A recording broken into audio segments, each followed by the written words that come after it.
Welcome. It's Indisputable. I'm your host, Richey. Good to be with you. We have a lot on the agenda today.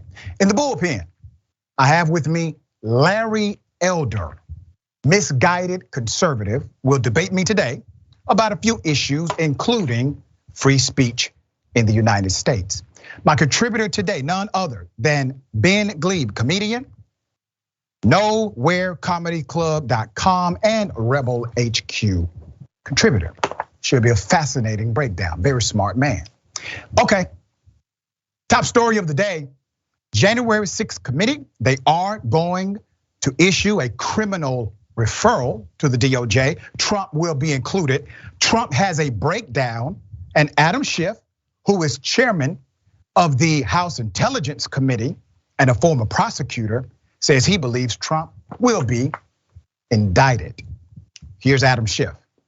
I think that the evidence is there that Donald Trump committed criminal offenses in connection with his efforts to overturn the election. And viewing it as a former prosecutor, I think there's sufficient evidence to charge the president.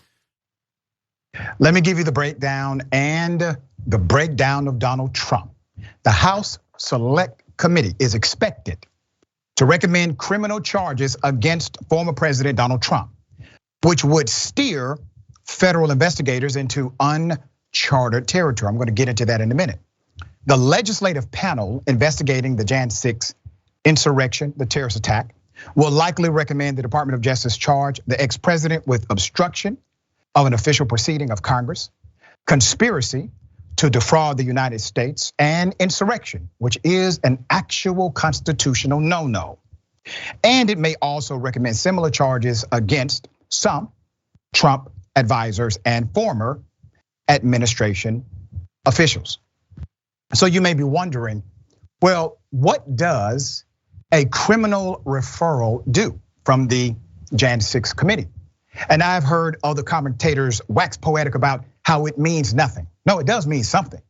I will explain what it means. Remember a few months ago when the chairman of the Jan 6 committee, a Democrat, he came out and said that they would not be sending any criminal referrals to the DOJ. I disagreed with that move. I even got into a slight disagreement with a congressman right on this show who's a Democrat about that move. I said, if you find crime, you have to at least report it. Congress has a constitutional right of oversight, which includes investigations and subpoena power. The court also says they have the ability to enforce it. So I don't see how you get around being an investigative authority, finding felony crimes and not reporting those crimes to the proper authority. Initially, the chairman, a Democrat once again, said, no, we're not going to do that. It was Cheney, a Republican, who went on Twitter and said, wait a minute, Mr. Chairman, we have not made that decision as a committee. Why would a Democrat not want the DOJ to receive the criminal referral? It seems as if it would be the other way around, that the Republican would say, put the brakes on this, it seems too political. And the Democrat would say, hey, we need to go ahead and do it if we figure out there's crime committed. The reason why those things were opposite is because the chairman did not know if the DOJ was going to actually indict Donald Trump. Not at that time.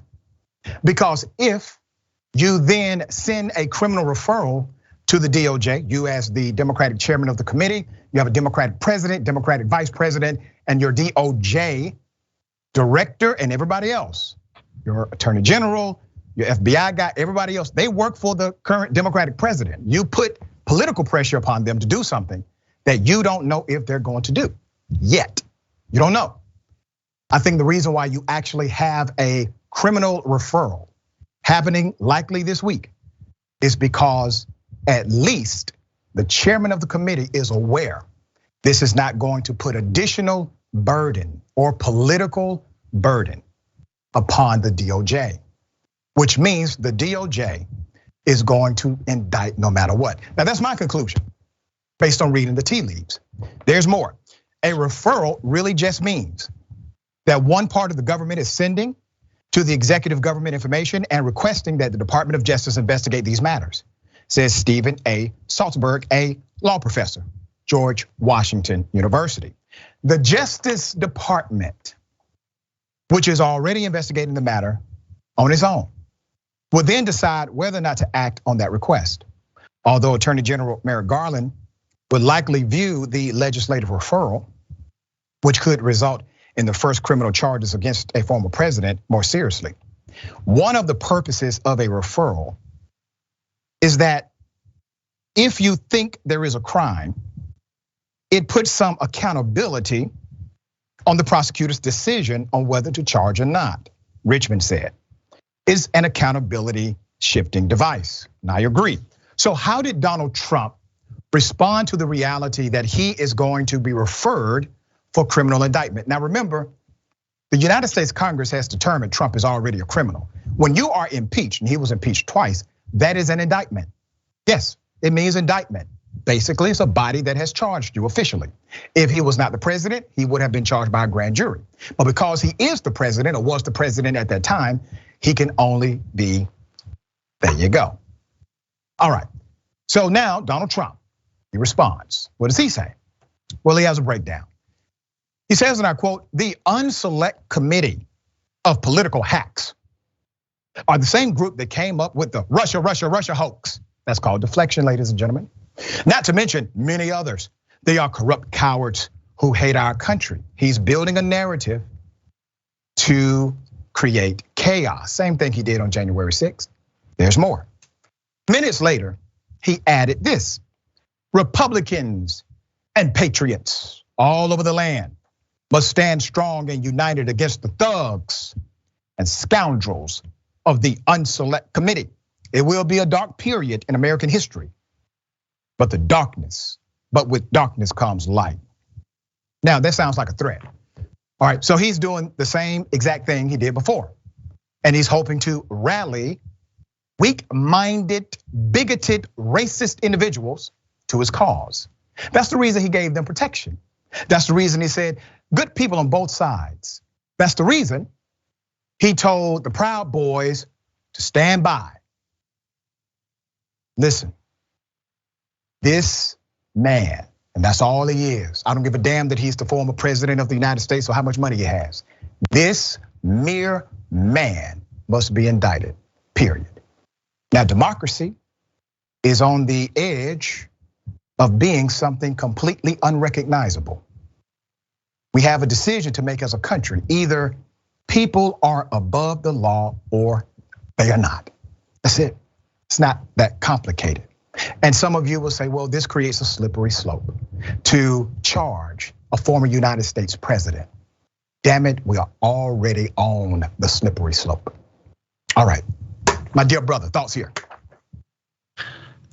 Dr. Richey, you said it beautifully. The only thing I disagree with is that you said Donald Trump is a man. He is not. He is a boy. Right. He is a child. He is a bratty, spoiled, and on top of that, evil child. He's a problem child.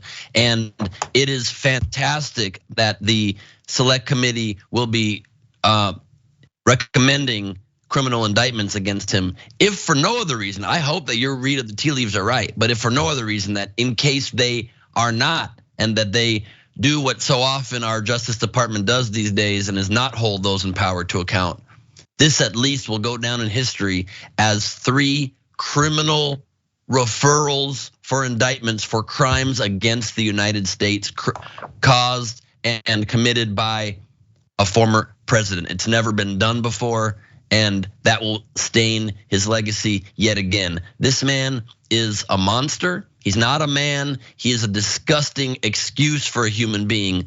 And it is time that the chickens come home to roost, and this guy gets what is coming to him, this complete fraudster. And it's also about time that maybe this cavalcade of consequences finally heading towards this despicable person starts chipping away, as it seems it is, at his support, and will chip away at the Republican Party that still supports him far, far too much. Because not only is he responsible for Jan 6, if he truly wanted and truly thought it was a patriotic act and truly thought the people were supporting him in a way that helped the country, he would have pardoned them then when he was in power and could have, but he didn't, because He'd rather throw everybody under the bus, whoever supports him. He now only claims he'll pardon them if he gets reelected, which also is a lie. He is a criminal, and it's about time that criminals get punished criminally. Well said, dear brother.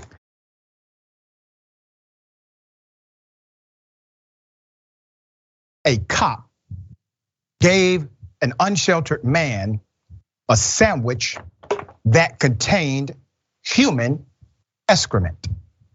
What if I said that? You would say, oh, no way. What if I told you this is a problematic cop who had other issues in his past that spoke to his sick and depraved mind, and he was still allowed to be a cop? Let's put his picture full mass here. Matthew Luckhurst, a Texas cop who first lost his job in 2016 after giving an unhoused man a feces sandwich. You heard me correctly. He has been fired by a second Texan police department. The San Antonio police indefinitely released this cop for the sandwich incident. He was later hired by the Floresville Police Department. There's more. Floresville police said the officer had been working as a reserve officer for the city, having been signed on a few months after he was let go from the San Antonio Police Department. According to the mayor, reserve officers don't work full time. This is them trying to minimize their responsibility. They are not paid and serve as volunteers. But the city was apparently unaware of his history of alleged misconduct. So let me explain this volunteer dynamic. You're still supposed to submit to a background check. That's part of the requirement. You still have to engage in good faith disclosure about any problematic issues you may have. All of this is required. And the city can just Google your name and this will come up. They did none of that, obviously. Let's put up the picture of the mayor. So you have Floresville Mayor Gonzalez Dipple on the right. Said there has been an outpouring of emails from locals who were unhappy about Luckhurst being reemployed as an officer. Wait a minute, it took people who are not paid by the government to tell you what the government should have known initially. That's exactly what happened.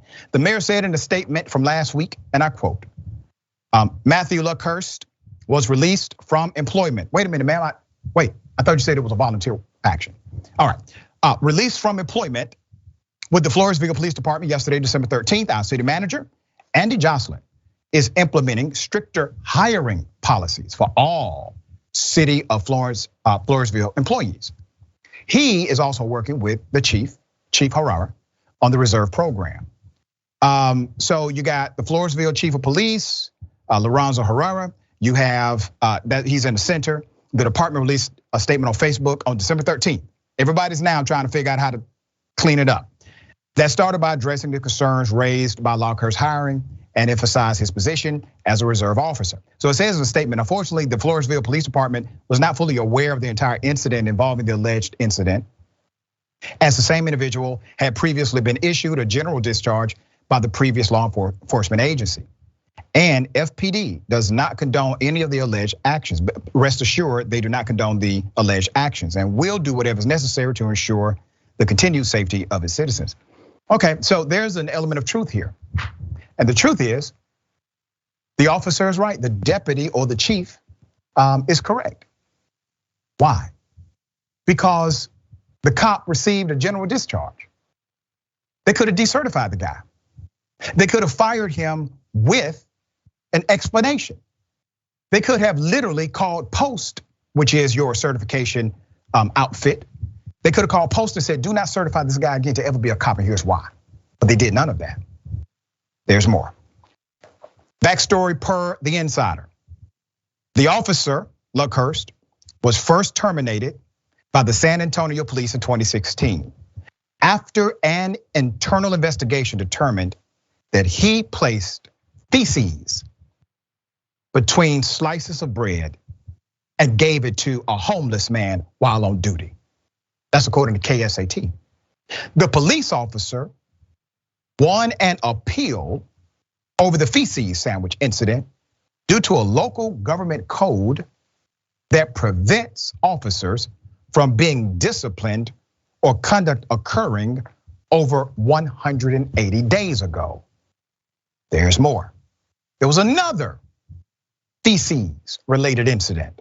He was later given a second indefinite suspension following an investigation into a separate incident in which he allegedly failed to flush feces down a toilet in the woman's restroom at the downtown bike patrol office, spread a brown-like substance on the seat.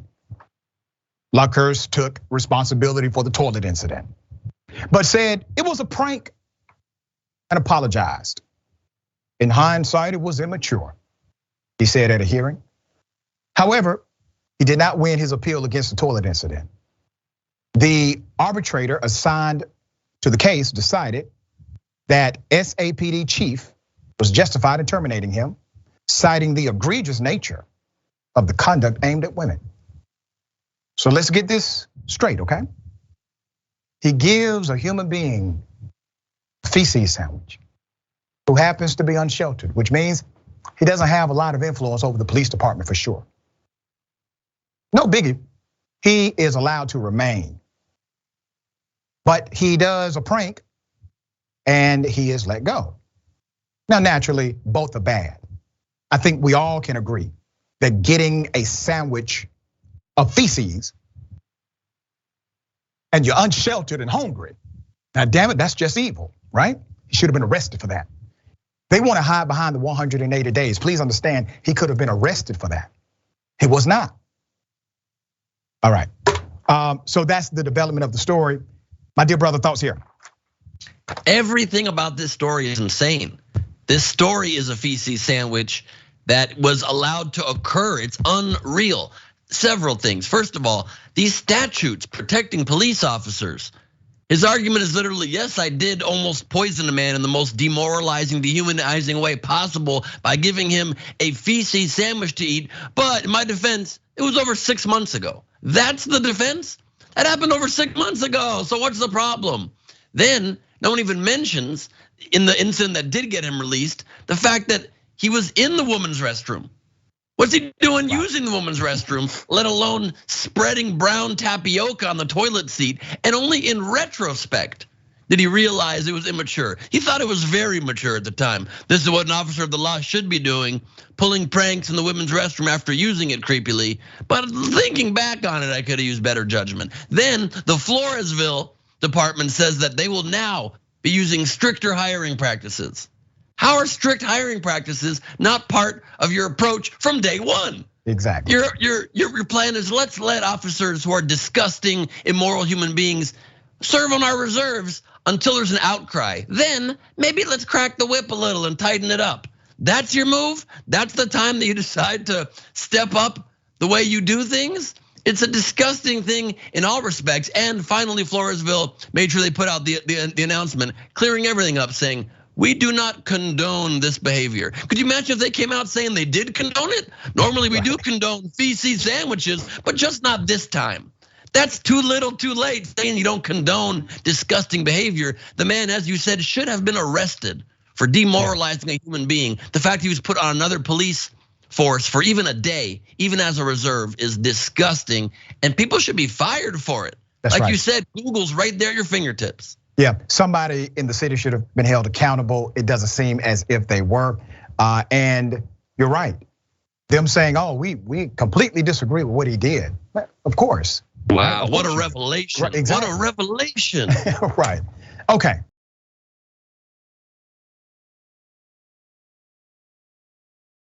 An Atlanta police officer indicted for murder, and damn it, he should have been indicted a couple of years ago. I've been on this case since day one, city of Atlanta. Let's put up the picture of the cop and his victim. He murdered the young Jimmy Atchison. This cop was part of an FBI task force. He literally committed murder in front of the FBI and nothing happened to him. Let me give you the background to this story. Now, before I get into this story, The father of Jimmy Atchison, good brother, his name is Jimmy. I just got off the phone with him. He's been advocating and fighting every single day. This man sends me either a text or an email every day of his life about this case. Finally, the district attorney did what she was supposed to do. Let me give you the background. For more than 3 years, Jimmy Hill has kept a weekly vigil, that's the father, outside the offices of the Fulton County DA's office. Think about that. Jimmy Hill, the father, has kept a vigil outside of the offices of the Fulton County DA, distributing flyers about his son's death at the hands of police demanding justice.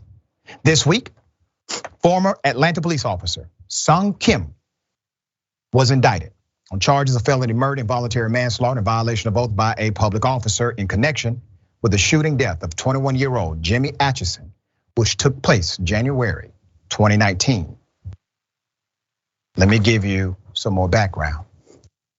It's not clear if Officer Kim, who retired from APD, has an attorney. Now let me pause on that moment right there. He does this extreme murderous deed, city of Atlanta, they allow him to retire. That locked his benefits in. Even if the man is now convicted of murder, because they did not do exactly what they should have done, I'm talking about the department, immediately, taxpayers, including the father of Jimmy Atchison, will be funding this man's retirement package. There's more. Oh man, it has not hit me yet, Mr. Hill said. Mr. Hill is 60 years of age. Said he learned of the grand jury indictment from his attorney earlier Friday. His family expects to hold a news conference with the members of the NAACP and their attorney on Monday. They've already done that as of this morning. Jimmy Atchison was shot and killed January 22nd, 2019 by the Atlanta police officer. Atchison was unarmed when he was shot in the face after a foot chase. Now I want to remind everybody who may not be familiar with this story or you forgot some details. Not only was he unarmed, he received two conflicting commands. One command said, come out with your hands up. The other command said, don't move. He comes out with his hands up. Out of all the cops involved in this task force, it was only Officer Kim who decided to shoot him in the face, right in front of every other task force member. Nobody else on the task force thought Mr. Atchison was a threat. Nobody else shot him. So you have a cop who literally committed murder, in my opinion, in front of other cops and nothing happened to him. He was not immediately indicted. He was not immediately charged. Hell, he didn't even get immediately fired. All of the officers were aware of what happened. The young Jimmy Atchison posed no threat whatsoever. A father of two, bright individual.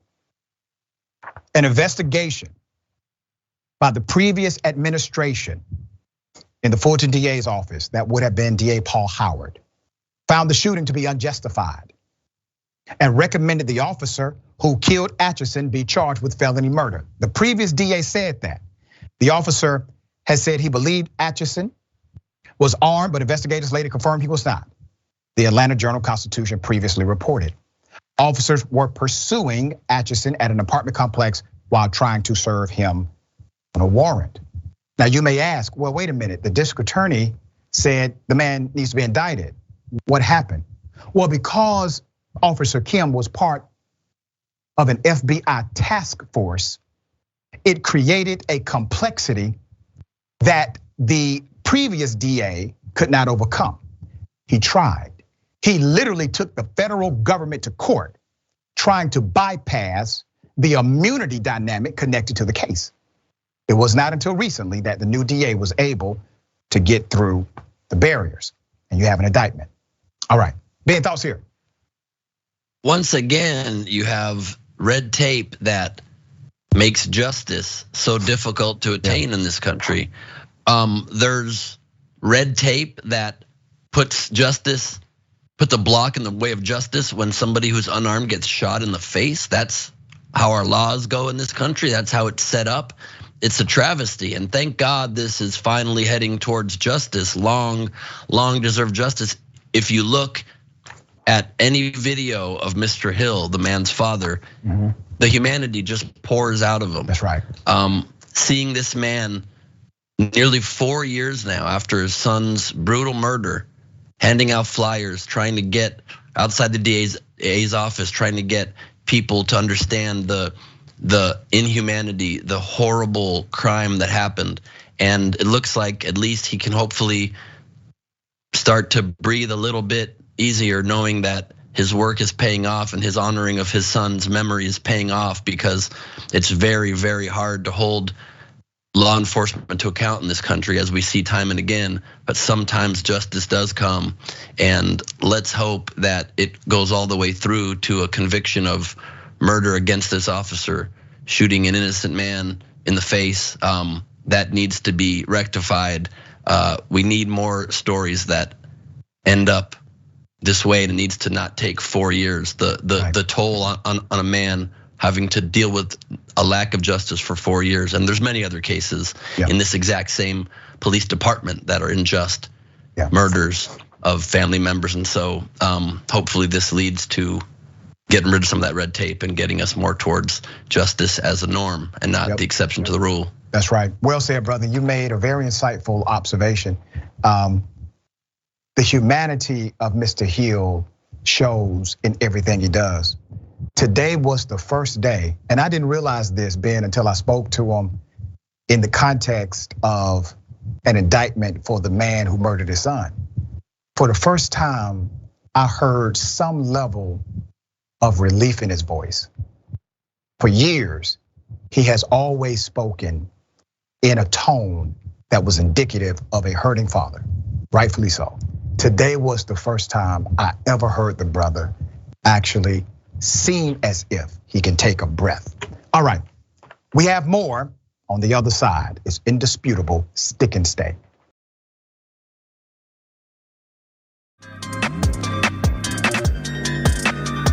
All right, welcome back. We have a lot of show left. Let me read some of these comments, kind of pressed for time.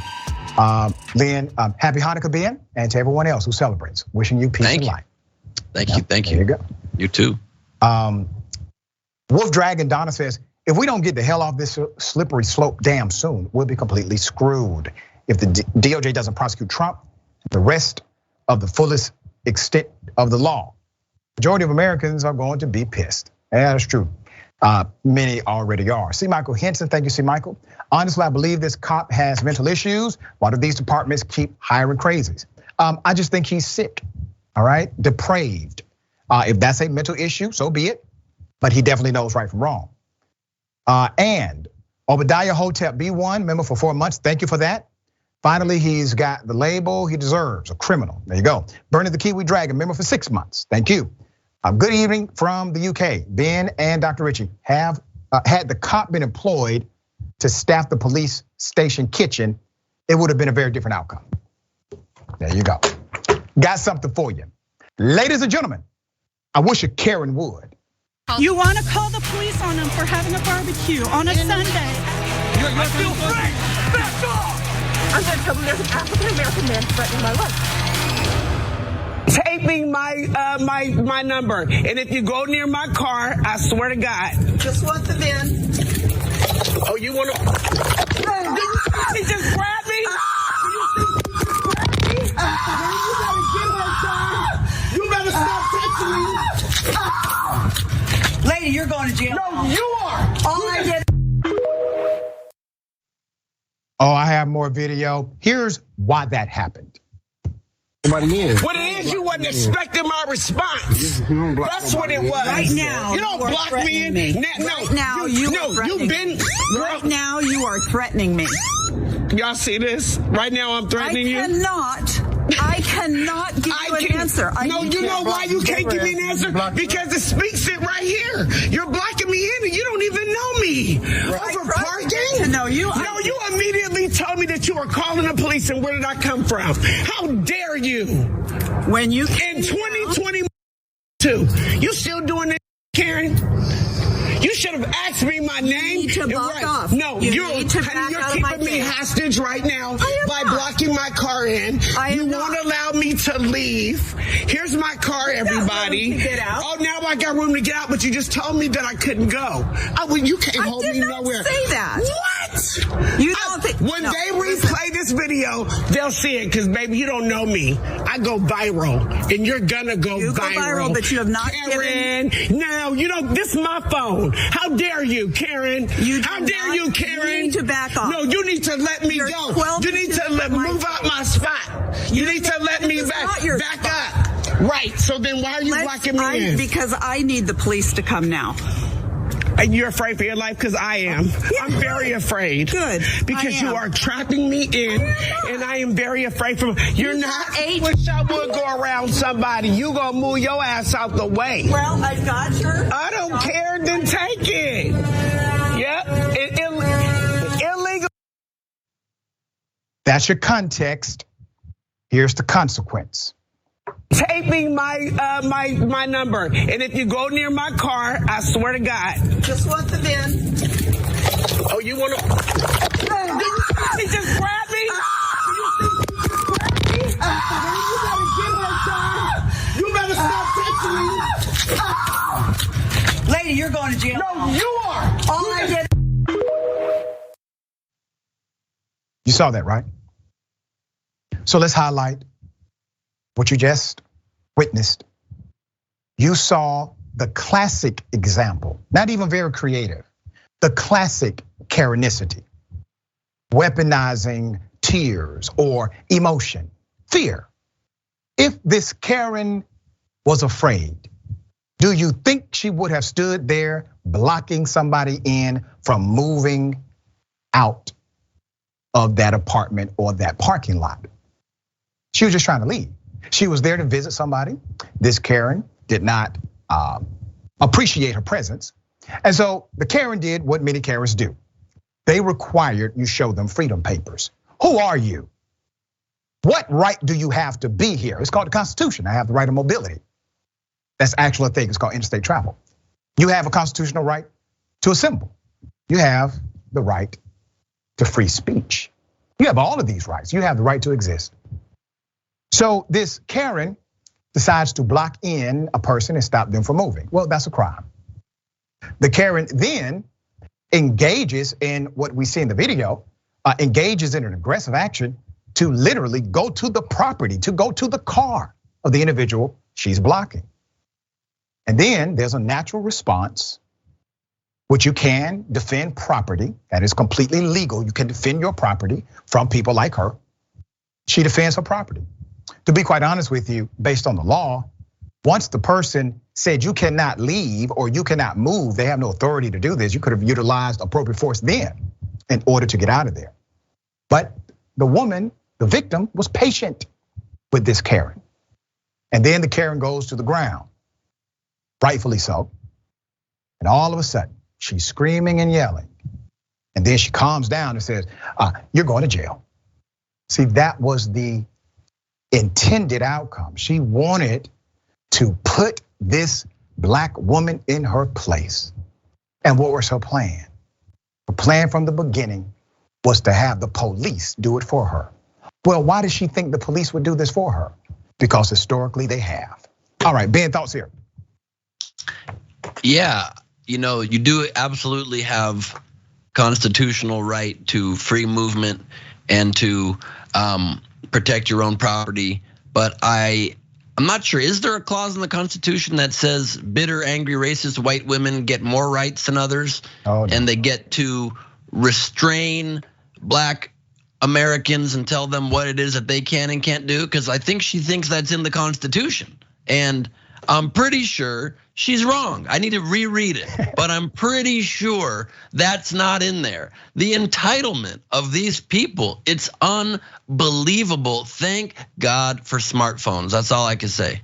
There you go. Because imagine if she didn't record it and this was a narrative against the woman who was a victim.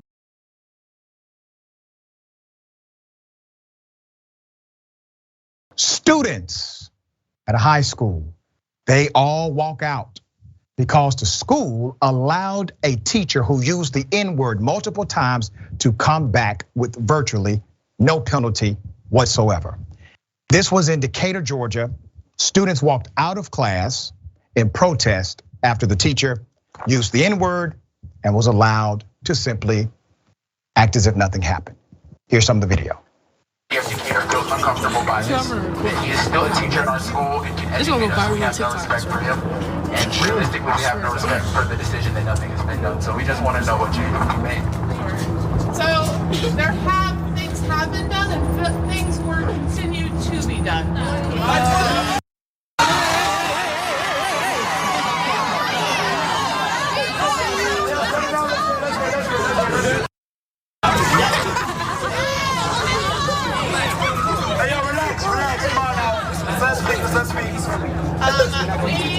I have a meeting with several people on Monday afternoon with some of our black faculty so that their voices are heard. And I would love to welcome all week. I've had students coming in my office and telling me how they're feeling and what they need for change. I've reached out and said in my video this week, like, invite me to clubs.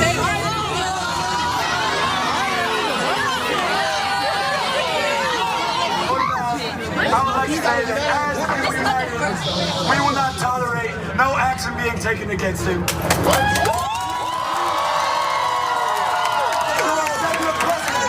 such a thing go by with only an apology being done, but we want action. We at least want this man suspended, and if he is to return to our school, we need this man to at least receive some training. If we fire him, it's going to be in Cobb County.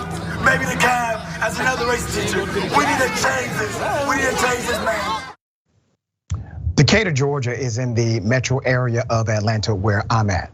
And in full disclosure, I received a request from, let's say, a friend of the school system. And that request was, would you be willing to meet with the administration?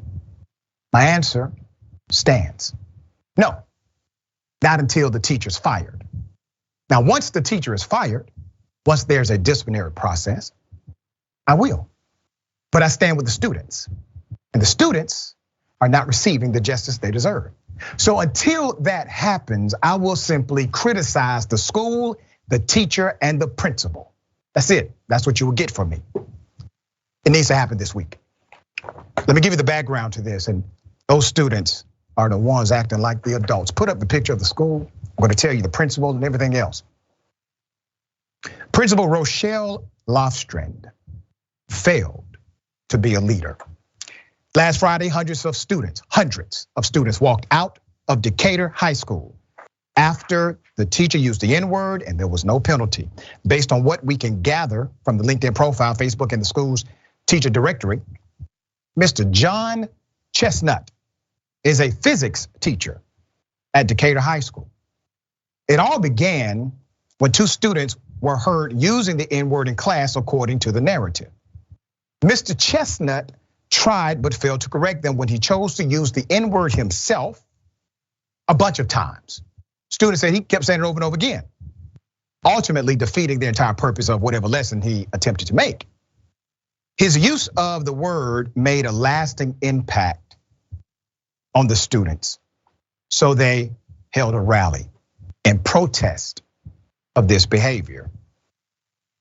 Let me put some context here, because every time I do a story like this, there's a group of people that will say, well, but the kids are saying it. Okay, let's assume that's true, which we don't have it confirmed, no video of it, but let's assume it's true. Students say a lot of things. Students drop the F-bomb. Students say the B word. Did the teacher do that?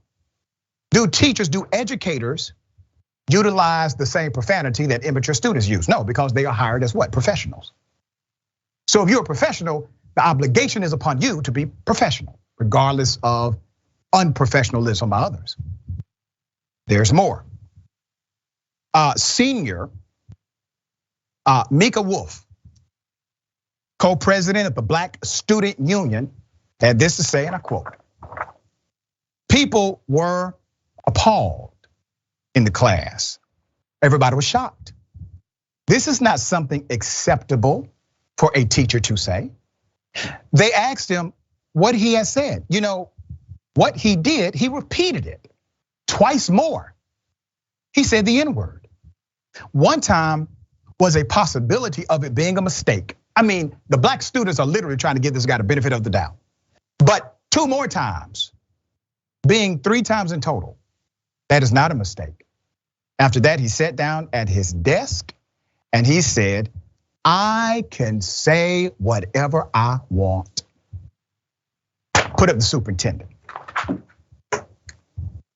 Buck stops with the superintendent. Her name is Maggie Furman. Ms. Furman said, and I quote, as a white woman, you don't say, Ms. Furman, as a white woman and an anti-racist, I believe racial slurs and symbols of oppression are never acceptable in any context. As the superintendent for CSD, I am committed to addressing and interrupting racism where and when I see it. Well, let me help you out here, superintendent. You see how your statement created a generalization of racism when it is a specific example before you? Start there. Interrupt that kind of racism. It's called implicit bias. You decided to address racism in general rather than the specific issue happening at that institution or the specific person who did it. There's more.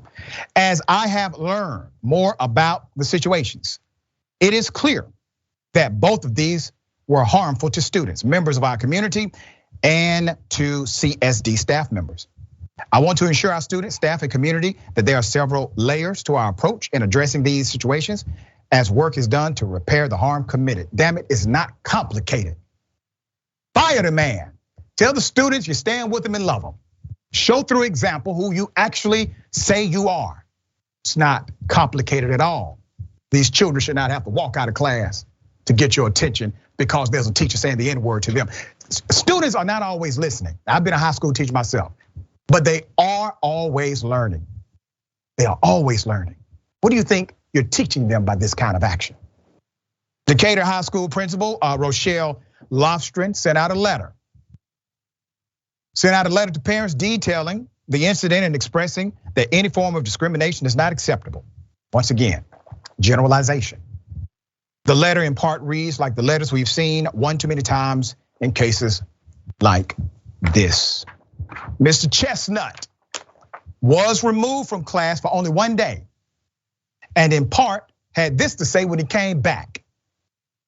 It was harmful for me to say it, for me as a middle-aged white man to say it. It hits a different way. And it's almost like it's cool. And it's definitely not. And I could have thought about that in the moment and done something different. I had the opportunity, there's more. I had the opportunity to think about how and why that got past the filter. Right, it's easy for me to wonder growing up in this country at the time I did, starting in the past when I have absorbed some racist nonsense that's still plumping around in my brain. Sir, you need to figure your life out before you start teaching children. You all over the damn place. This is supposed to be a coordinated written response, and even in this, it's silly as hell. There's more. Students claim the teacher was not sincere and are demanding more to be done.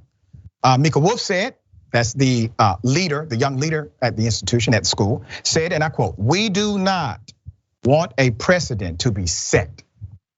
Listen to how erudite these students are. They're concerned about precedent. We do not want a precedent to be set that derogatory abuses may be used freely in the classroom. So we demand that the teacher be at least suspended, if not expelled. Why? They would have did that to the student. Okay, why not? If he is to return to our school, we demand that he receive bias training, discrimination training, to understand why and what he did was wrong. Because clearly by saying, I can say whatever I want, he does not understand the power that the word holds against his black students. And he also does not understand, dear sister, the position of trust he's in at that school. All right, we're gonna stay on top of it. Once again, I stand with the students 100%. Ben, thoughts here? Well, what a magnanimous, noble statement from the students to be able to see it so clearly and to even show the possibility of mercy and say if he's not fired, we at least demand a long suspension and then buy his training. These are the future, thank God, of our country that will be able to create a more just world. But you can see the bias even in the statement of anti-bias. You can see it in the statement from the superintendent, because what does she say? I'm committed to interrupting racism. Right. What's an interruption? It's just, let me just quickly pause it. Then you can go ahead and continue one more time. How about stopping it? How about being committed to stopping racism? I'm just gonna give it a little pause, a 1-day suspension, then go ahead and say what you will. There is just a continual pattern of sticking up for and defending the power positions, the people in power, and not the people who are supposed to be served by those in power. And that proves you do not understand. You have a fundamental misunderstanding of what power positions are supposed to do. They are supposed to be there to serve those that they are granted the trust of power over. And when they abuse that trust, it's done.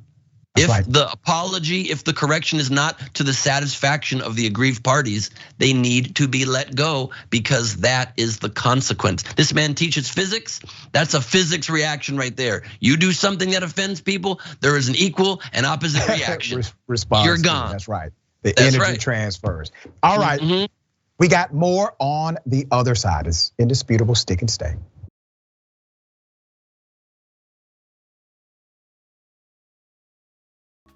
All right, welcome back. We have a lot of show left. A white golfer strikes a black male in the head with a golf club. Black man is still in a hospital fighting for his life. He's out on a $5,000 bond. That bond is being investigated by multiple groups. Let's put his picture up full mass. 22-year-old Wesley Caldwell of Nesbitt, Mississippi, was arrested and charged with only aggravated assault for allegedly attacking a black man at a Memphis, Tennessee golf course. Caldwell was released from jail on a questionable, very low $5,000 bond. And his father told WREG News, Channel 3, there's more to the story and his son will have his day in court. All that. Caldwell is scheduled to stand before a judge Tuesday, January 17th. We will bring you the update to that. Mark Coleman is the victim. Let's put up Mark. Mr. Coleman was struck on the left side of his head by Mr. Caldwell. This took place on December 3rd. The left photo may not be as current, but it is a photo, all right? Both men were golfing. They were golfing at the links at Whitehaven when witnesses saw the incident unfold. The NAACP Memphis chapter and the community are calling for an upgrade to the charge to attempted murder. That's exactly what it should have been in the beginning. Why did Caldwell strike this man? Because Caldwell accidentally hit his ball toward the wrong hole. That's what this was about, according to the report. A police report describes how the white Mississippian became enraged after the other player's errant shot sent his ball toward the wrong hole. Coleman and another player in his group walked over to get the rogue ball, but were met with fury from Caldwell. Caldwell picked up the misplaced ball and tossed it in the opposite direction. ABC 24 reported that. The Memphis Commercial Appeal reported Coleman's companion told authorities that before Coleman could overcome his shock, Caldwell hit him with a golf club and knocked him to the ground. Coleman tried to get up, but became dizzy and stumbled. He was then airlifted to the hospital where he had emergency surgery. Why? Because of a fractured skull, bleeding on his brain. By Friday, December 16th, Coleman was still hospitalized and on a ventilator. The man can't even breathe on his own. The man can't even breathe on his own. And this guy gets a low charge and a low bond. NAACP is investigating this now. They told, they said this, and I quote, Well, there's been an aggravated assault. This is Van Turner talking, NAACP Memphis chapter president. There's been an aggravated assault. There's been a threat against a witness in his past. There's been a couple of reckless driving charges and a DUI, and he's so young, he's only 22. But he's had instances where he's acted violently in the past. Let me tell you why that's important. Judges are allowed to utilize discretion when setting bond based on actual criminal behavior. Obviously, that did not apply to this one, Ms. Caldwell. I wonder why. Ben, thoughts here? Well, frightening and disgusting and sickening, even if it weren't for the violent past and the reckless driving past, endangering people's lives, he tried to kill the man. He might, God forbid, still achieve that. And let's pray that he recovers fully and gets off the ventilator and gets out. But the man is clinging on to life right now because of an errant golf shot. Yep. What planet do we live in? What world do we live in where this person's allowed to walk back on the streets, let alone for a $5,000 bond and a charge that is not what it was, aggravated assault? You took a club and swung it, probably at 100-mile-an-hour club speed, if not more, and tried to kill a man because of a mistake. Yeah. This is not okay. It's not okay. Period. Yeah. These are the real injustices. These are the real issues, right? Not the phony ones that many conservatives try to create. So there can be a legislative solution if there's leadership.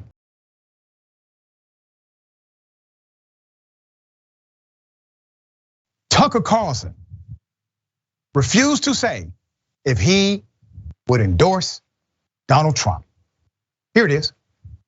Who do you plan to support, Donald Trump or Ron DeSantis?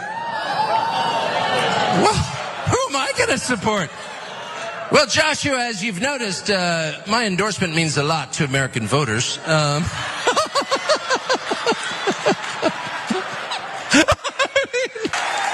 Donald Trump completely changed my view of everything. Donald Trump is why I left Washington.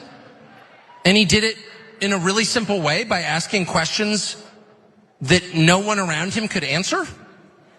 He showed up and said things like, why don't we have a border? Shut up! Shut up, racist! Or my personal favorite, he's like, what's the point of NATO? But I wouldn't have known any of that until Trump showed up. And started asking these kind of like autistic, simple questions, like, why are we doing it that way? Shut up, racist! And it's exposed the whole thing, and I'm so grateful to have seen that. And I should also add, since why not, I actually love Donald Trump as a guy. I think he's one of the funniest people I've ever talked to in my life. I think he's got this unbelievable life force to him. But talking to Trump is one of the great joys, one of the great animal joys of life, because he exudes this kind of animal joy. And to the truth, Trump is like totally charming and engaging and fun and interesting. And the last thing I'll say about Trump that I really love is that his insights into people, which are always expressed in this, because I use words for a living, so I notice how people express things. Trump expresses himself in this way that's like completely original. Are you endorsing the man or not? Now, he later said he's not endorsing anybody. He told some weird story about Mike Tyson. It was all over the place. So no, he's not going to endorse Donald Trump. This is another layer of the dysfunction that Trump brought and the dysfunction he's now receiving from the party. So Tucker Carlson is a no Trumper now. He could have just answered the question, decided to give a bunch of stories afterwards and before. During this event, it was a TP, this Turning Point USA event, Charlie Kirk's organization. But Tucker Carlson was very complimentary of his new bromance, and that's Governor Ron DeSantis. And he said, and I quote, "I spent a lot of time in Florida," Carlson said, "and I think Ron DeSantis has done like an unbelievable job." All right, there it is. I highlight that to show at least one reality of Donald Trump. Many people who have always been supportive, they're now being at least critical or semi-critical, including Steve Bannon, including Mike Pence and others. Ben, thoughts here? Tucker Carlson is a very, very low IQ individual. Right. He is a very strange, deranged person who laughs like some kind of weird non-human animal, like a gerbil or something. That's the way he laughs every time. He's insane. And these guys belie every time that they speak their priorities. They do not care about morality. They do not care about policy. They do not care about how somebody affects the nation they are hoping to lead yet again. He says he's fun and charming and the funniest guy he's ever talked to. And he has an animal joy that gives him an animal joy. I mean, the homoerotic bromance between the two of these, take it outside, get a room, the two of you. But what's that got to do with somebody's policies? I have an animal joy. And lastly, Tucker Carlson can never appear in life without wearing some form of khakis. Always khaki pants, just showing he came off of a boat. A racist boat floating in some weird white island of privilege somewhere, unrelatable to any human being with a heart. What a disgusting person. Animal joy, and he's so funny. Go see him at a comedy club. And he likes his life force. Okay. Loves his animal joy life force. Right. Weird. All right.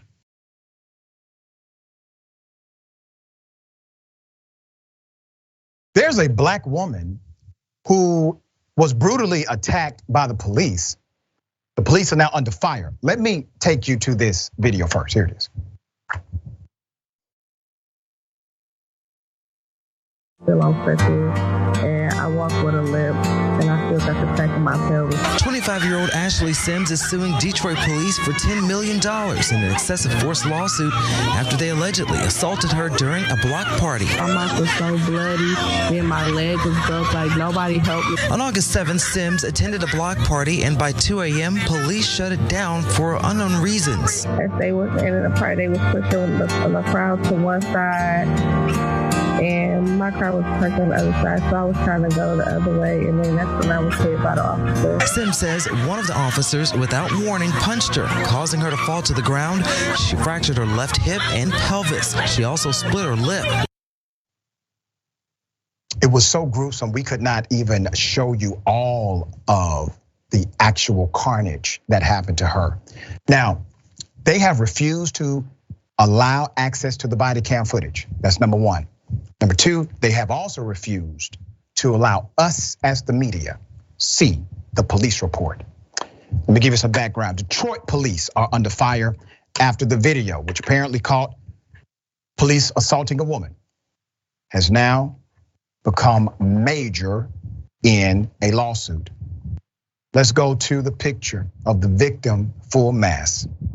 25-year-old Ashley Sims of Detroit has filed an excessive force lawsuit seeking $10 million against the city and the officers she accuses of assaulting her. She also wants to see the officers fired and criminally charged. After being knocked down, Sims says she decided to take out her cell phone and record what was happening. She says she felt like she would need proof of the assault for when she reported the incident.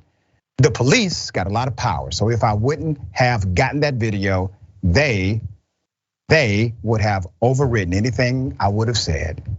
She was absolutely correct, all right? After learning of what happened to her daughter, Aisha Sims, 45, rushed to the hospital to check on her daughter's well-being. And also, there's a quote here, I'm gonna go to the next one. He took the report, all right? He took the report.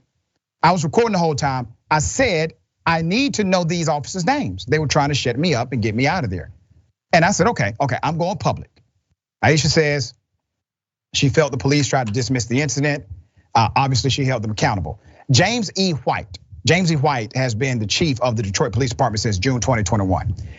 This incident occurred on August 7th of this year. Sims' attorney, Todd Russell Perkins, says the Detroit police have not been forthcoming with the information related to the August 7th incident.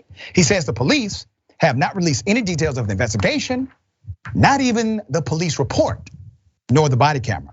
WXYZ reports one officer has been placed on desk duty and had their gun taken pending an internal investigation.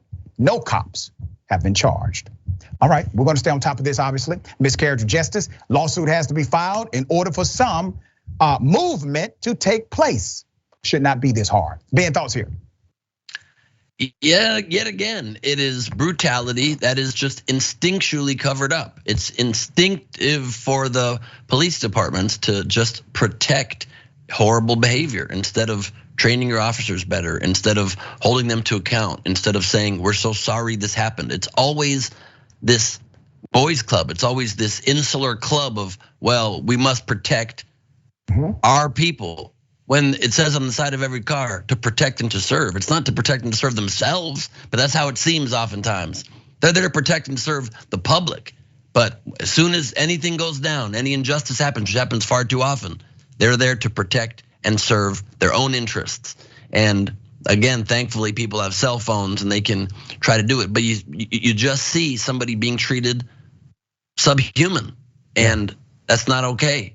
These are human beings. Let's start acting like it. That's right. We will bring updates. Obviously, this will develop into 2023. Ben, always a pleasure, dear brother, having you on the program. Tell people how they can follow you, check out your great work. Thank you so much. Pleasure to be here. I missed you, Doc. You can go to Ben Gleib. Same. You can go to bengleib.com. You can check out my website there. I will be headlining New Year's weekend in Buffalo, New York, Helium Comedy Club. Get tickets at bengleib.com. Ring in the new year with me, or just follow me on Instagram at Ben Gleib. My link in bio has all the things. My special, The Mad King, my new album with my rap track that you might want to check out. I'm checking it out today. It's called Anti-Social Media. Yeah, yes. I know you can't wait. Cannot wait. This is going to be a highlight of my day. I appreciate you, brother. All right, we got more on the other side. It's indisputable. Stick and stay.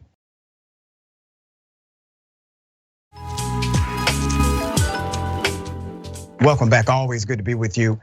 I'm pressed for time. I will read a couple of comments. Mickey C, the Silver-Haired Dragon, says, hitting him in the head with a golf club could have killed him or caused permanent brain damage. He should have been charged with attempted murder. That's correct. If your actions were that of where you should have known that it could cause death, of course. The man is probably going to make it, but he could also die. He's still on a ventilator. See Michael Henson. Is that Tucker Carlson laugh real? 100%. That's how Tucker laughs. He's not putting on. And Soul Life, thanks so much, Soul Life. Gifted 20 indisputable with Dr. Rashad Richey memberships. That is so kind of you. We appreciate that. All right, ladies and gentlemen, welcome to the bullpen.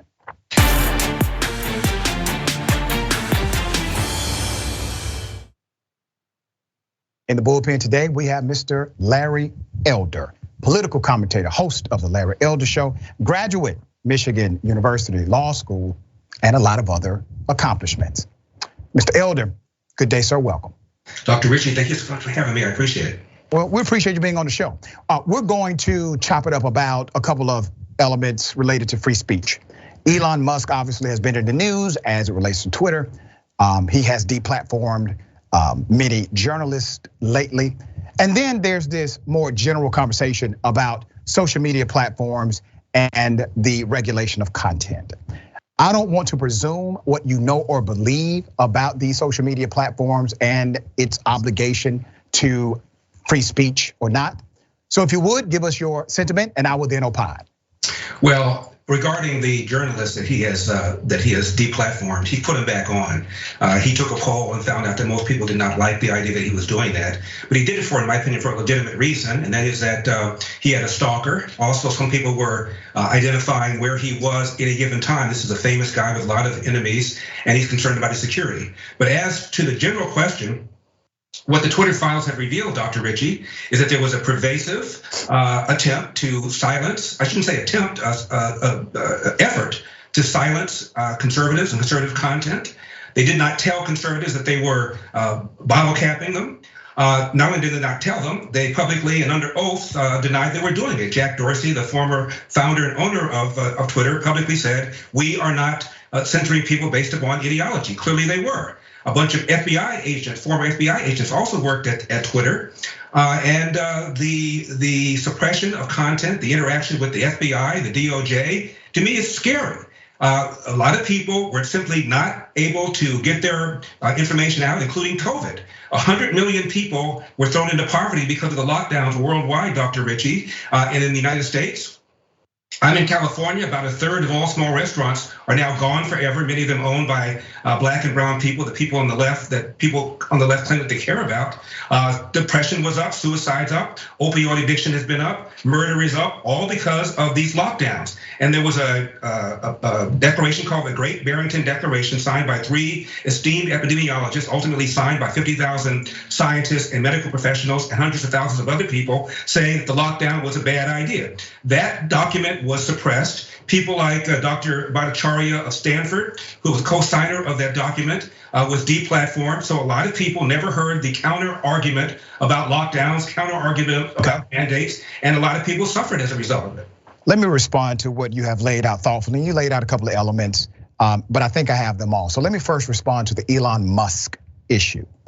Elon Musk, under his order, deplatformed multiple journalists. Now, he made a quote. I'm gonna read the exact quote when he took over Twitter. He said, "Free speech is the bedrock of a functioning democracy, and Twitter is the digital town square where matters vital to the future of humanity are debated." Now, he's wrong on the town square dynamic. That's a legal term of art, as you know as an attorney. But I get his sentiment. He says, okay, I'm a free speech guy. He then deplatforms journalists for what you say was a legitimate reason. Let me read that as well. It says, and this is directly from, I think this was a CNN quote, but a series of sporadic tweets, Musk claimed that the journalists had violated his new doxing policy. So that's what you just alluded to, that they were endangering him. However, after multiple investigations into this from the agencies, there appeared to be baseless. None of those journalists did any precise real-time location on Elon Musk. So that was another dynamic. And all of the journalists, not all of them, have been restored. Most of them have. And then to your point about they are simply going after conservatives. Let me address that. Candace Owens is not deplatformed. Charlie Kirk has not been deplatformed. And you have to remember this, Mr. Elder.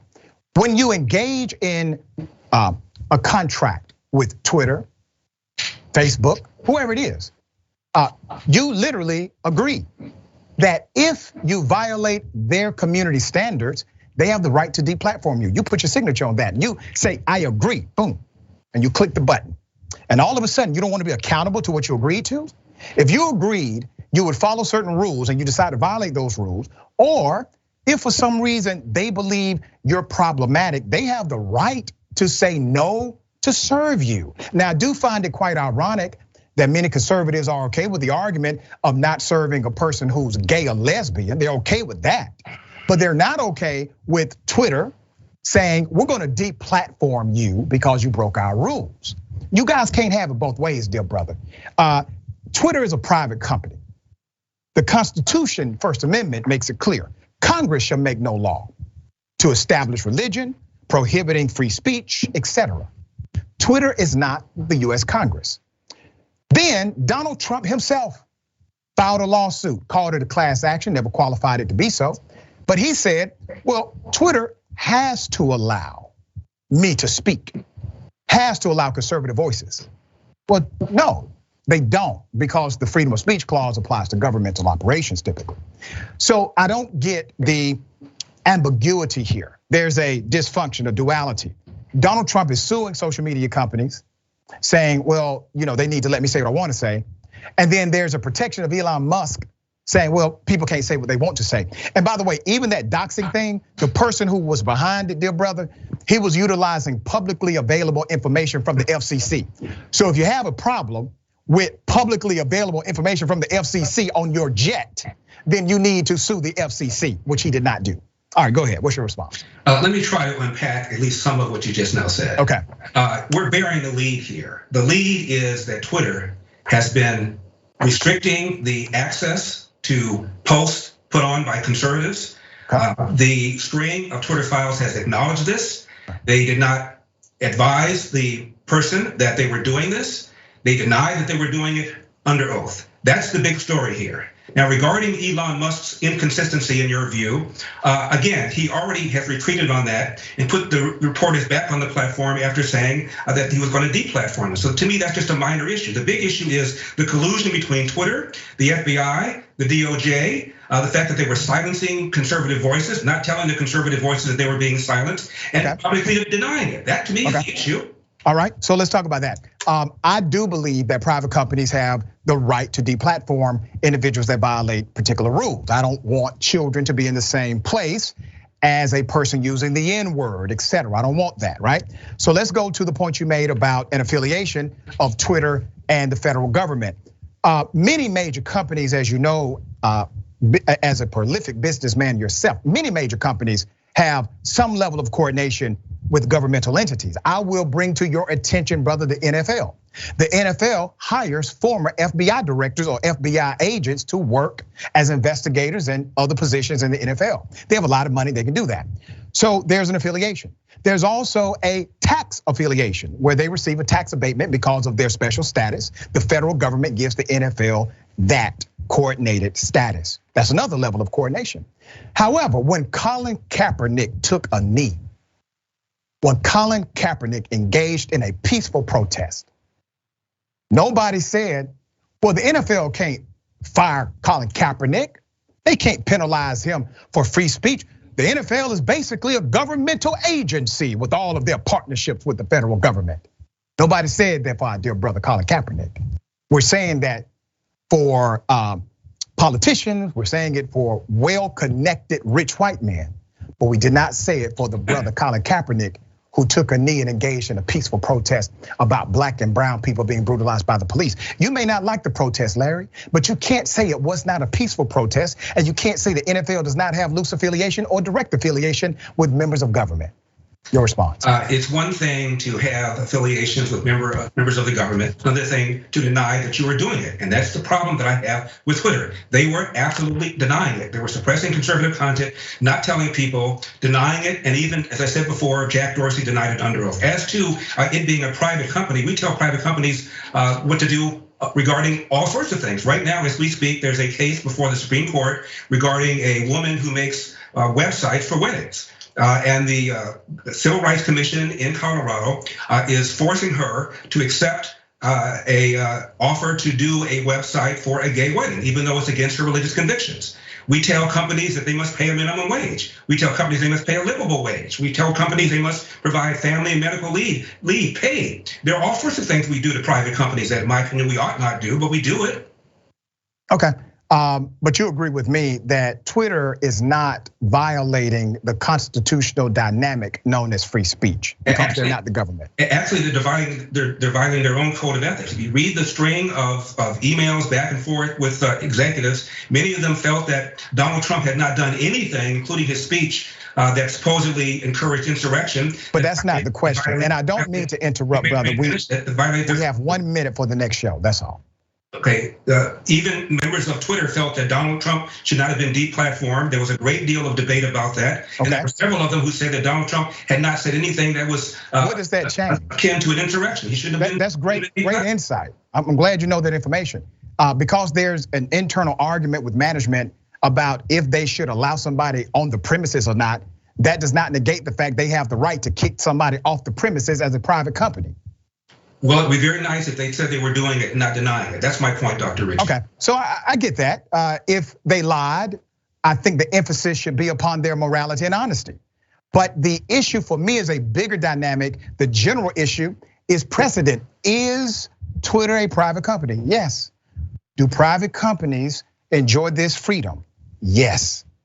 That's it, right? Do private companies then deny that they're doing it, and so that the consumer is unaware this is being done?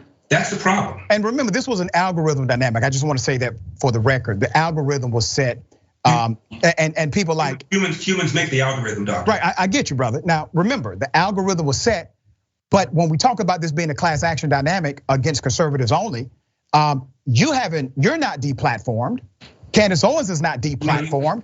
Charlie Kirk is not deplatformed. Actually, the tweets for all the people that you've named, including me, were very likely restricted. Charlie Kirk, very likely restricted. Okay, I got you. He was even named in the Twitter file as being one of those that they were monitoring. So their access, reach of their posts was it's a private company. Yes. You all have multiple millions of followers. You got over 2 million yourself. You have over 2 million followers on Twitter, sir. And you're saying that they're targeting you, stopping people from interacting with you? How many would I have if I hadn't been restricted? Wow. Larry, I appreciate you being on the show, man. Thank you, sir. We'll bring you back, all right? My pleasure. Take care. Take care. Remember, take care of yourself, take care of each other, take care of the planet. Remember, the truth is always indisputable.